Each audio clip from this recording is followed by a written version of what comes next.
last question about your Planned Parenthood thing. So why do you think it's not about controlling women's bodies and just about the separate life? Like, after the baby is born, how come more people don't care about them? They don't care where they end up in foster care. They don't care about the mother being poor. Like, Okay, I do care about the mother being poor. I do care about foster care. Okay, but why don't you advocate for that, though? Because For what? Planned Parenthood is supposed to prevent abortions. Because, Planned Parenthood doesn't prevent abortions. They perform hundreds of thousands of abortions a year. They perform 300,000 abortions a year. They're the leading abortion bill in the United States. Evidence for that, though? That they perform 300,000 abortions a year from Planned Parenthood. That's my evidence. They don't dispute that. No one disputes that. Like birth control and cancer. I'm not anti-birth control. I know. Birth control is extraordinarily cheap. That provides affordable birth control, which would in turn. Okay, they're not the only people in America who provide affordable birth control. You can go get a pack of condoms down at the local CVS for $12. Condoms, great. People need medication too. Yes, and it's true that most forms of birth control are also extraordinarily cheap on an annualized basis. Unless you have a severe problem, most birth control is very cheap and readily available. And I'm not against people going and getting that from Planned Parenthood. As you may have noticed, I'm mostly against abortion. If you want to go to Planned Parenthood and get a contraceptive, go for it. I don't care. I do care when you start killing babies. This is a problem for me. But what about in rape and incest situations? Okay, so this is so here's the question. It's different, yes. I mean, this is a long conversation, and I'm enjoying it actually, which is why I'm allowing you to stay. But the question of rape and incest. First of all, important to note, rape and incest are not only a vast minority of abortion cases, they're an extraordinarily low percentage of abortion cases. So if we can first stipulate that all the other abortions are bad, then we can talk about that other one. Can we do that? Are all the other abortions bad, or are those ones okay? And you're just using this as an excuse to make the other ones okay.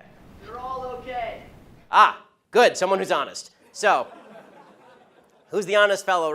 Who's okay? Yay, honest people. Good. I like the honesty. Okay, so all abortions are okay. So, oh, a sign that I can't read because it has lots of words on it. Okay, so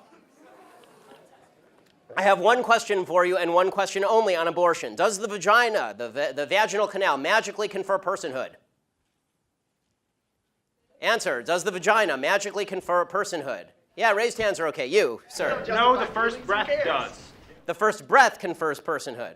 Okay, so if the baby is in the womb and is exactly the same size and has not yet breathed, and you take a knife and you stab the baby in the head, a fully formed 9-month-old baby, it is not a human. The only thing that makes it a human is when it takes a breath.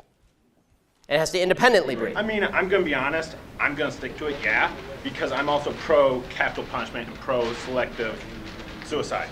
So I'm going to stick with it. Selective suicide? Yeah, I assume you mean elective suicide. I mean elective suicide. Elective suicide. Okay. Yes, I'm not going to make someone commit suicide. Okay, that's good, because that wouldn't be suicide, that'd be homicide. That, by the way, I'm for capital punishment too, because people who kill people should be killed, but babies who have not killed people should not. And this is my basic position on abortion. So let me but I'll get your answer because you're the one who asked the question. Are you willing to stipulate that all the other abortions are bad? Just rape and incest bother you? I mean, no, I believe a woman should have the right to Got it. So it's an excuse, right? So it's an excuse so that we can say that, so that we can take the marginal case and then say that the marginal case applies to all cases. Okay, that's again faulty thinking. But if you want me to answer specifically on rape and incest, here is my basic answer: rapists should be castrated or killed. You shouldn't kill babies. End of story. But are they ever castrated and killed? Most rapists don't even get convicted. I agree, and that's usually the left side of the aisle because the left side wants to let them out after 5 years in prison. I want them castrated or killed. I'm telling you what my belief is. My belief is not public policy at the moment. But I think, would you agree with me on that one? Can we at least get a little agreement to finish this particular parlay? Okay, should rapists be castrated or killed? Well, yes. Okay, good, yeah, okay, we agree. Thanks.